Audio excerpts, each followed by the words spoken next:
What's going on, guys? This is Foresight Capital, and today we're going to break down Palantir's trading week and what to expect for next week's trading action. We should have a relatively volatile week, so we're going to talk about what that may look like and when the big price movement should happen.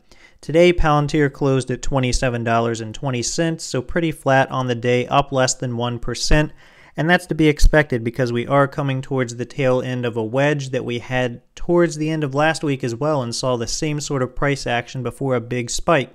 So we'll talk about what that could look like moving forward. All that I ask is that if this video brings you value, consider subscribing and giving the video a thumbs up because it really does help my channel reach more people. So again, this week, towards the last couple of trading days, we saw a pretty big consolidation period, a couple of dips that allowed some buying opportunities, but really kind of hung out near this long-term resistance line of $27.67.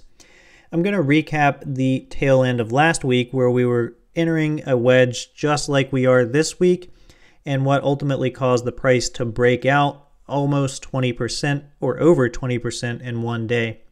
So this was Thursday and Friday of the week before last, and we saw the price hanging out near long-term resistance. This yellow line is $24.55 per share, and we were ultimately seeing the price kind of riding along this as we traded in this wedge pattern that we've got here, which is this little triangle. And typically when you're trading in triangles created by long-term support and long-term resistance, you're going to see a big price movement in one direction. Either the bulls are going to come in and push the stock much higher, or the stock tends to kind of fall off of a cliff. It's very rare that you see a stock trade in a triangle pattern like this and then continue trading sideways. It typically ends up being a big decision point for the overall trend of the stock. Now last week we saw the price was trending towards the high end of this long-term resistance at $24.55, just kind of waiting to break out, and we realistically saw an early breakout. You should have probably traded a little more sideways and seen this towards the middle part of this week, but we had this big breakout on Monday because Palantir announced that they had a $44 million contract signed with the US FDA, so another government contract in the bag. This effectively increases their revenue for about 1.5% of their overall expected revenues of 2021, and then 1.5% of that same level of revenue for following years. So basically a medium-sized contract for Palantir moving forward. And we also saw a reaffirmation of them working with the Greek government on various contracts. However, there was no dollar value associated with that, just more so a revalidation of the fact that they will be working together. So we saw about a 20% increase in price. We busted above this yellow resistance line and the red resistance line, came back and used it as support, but we ultimately saw a little bit of a pullback throughout the week, which honestly is to be expected because if we think about the numbers that we just talked about, we had a 1.5% increase in what they're expecting their 2021 revenue to be, but we saw a 20% increase in price. So honestly, the pullback was warranted, and it's actually leading us to another period where we're going to have to make a decision as bulls or bears. And now we have a much larger wedge that we're trading within.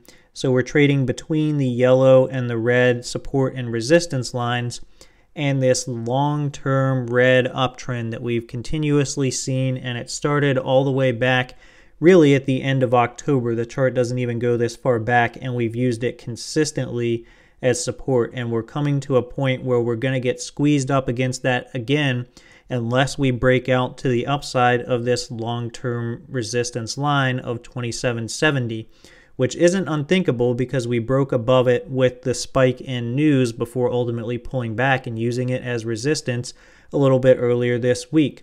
So if we take a look at solely this week's price action, we can see that we had a big spike, used the 2770 level as resistance and had a little bit of a pullback before the bulls ultimately pushed us above that line, and then used it as support.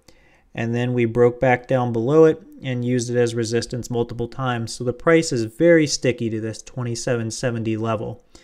This price action here and this level that we really need to fill before we see any big movement in price at all or any volatility This is pretty much until about Tuesday afternoon. So if you look down at the bottom of the chart here, this is about close of market on Tuesday. So possibly in after market hours, we're really kind of squeezing into the tight end of the wedge. And if we really want to take it to the extreme edge, that's going to be Wednesday morning trading. That means realistically on Monday, pending any sort of news event like happened this Monday, you should probably see the stock kind of trading sideways in here. Ideally, we see a dip down to this long-term support line that we've got, because that will provide some buying opportunities for those who didn't buy the dip. In fact, I said that I was going to add to my position at 25 if we saw it this week, and this one candle here, which was a sell-off on Thursday morning, hit a low of 25.10. So me being greedy, I entered my price at exactly 25, didn't get filled, and missed out on an opportunity to make a couple quick percent there, or average my position down. So I'm also sort of hoping for a little bit of a pullback here.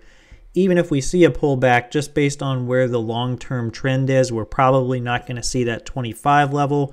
But honestly, seeing the price action that we've got going on, I would probably add at the 25.50 and stop being greedy there personally.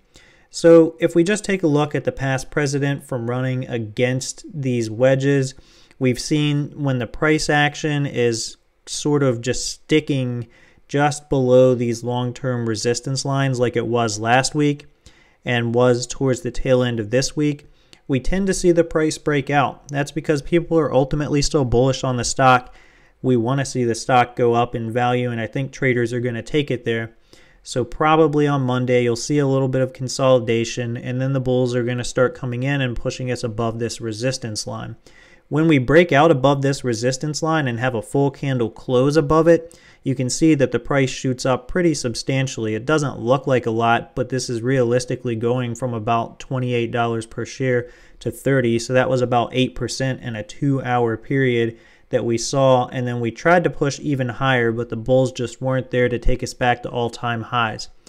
Now, what I think is going to happen is this was a bit overextended of a spike, because again, remember, we only had about a 1% total revenue increase. They're projecting basically a little over $1 billion in revenue for 2021. We're effectively going to realize about $15 million a year from the FDA contract, meaning that you probably are only going to see about 1% revenue growth from that contract. But we had that 20% spike, so realistically, we did need to see this pullback. However, I think we're going to get squeezed up by the long-term trend, and this time it's going to be more of a technical trade for the bulls to come in and start pushing this towards all-time highs. So we absolutely could see a breakdown. The stock could trade sideways, bulls could get tired, bears could come in and start shorting and ultimately push the stock down. That's not what I think is going to happen. If that does happen, we're going to use the same yellow and green lines as levels of support. But I honestly feel like we're going to see some heavy volume come in and some buyers push the price here.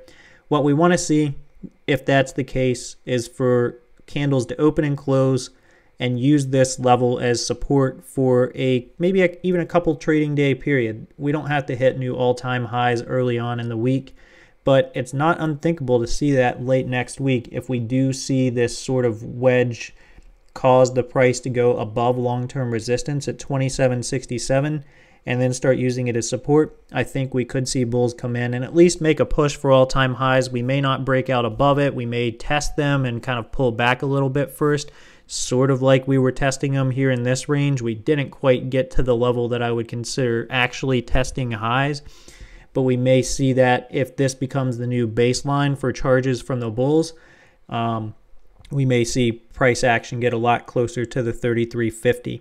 So again, just kind of a recap of the timeline. Probably going to be pretty steady on Monday, just like it was towards the tail end of the week, pending any sort of news.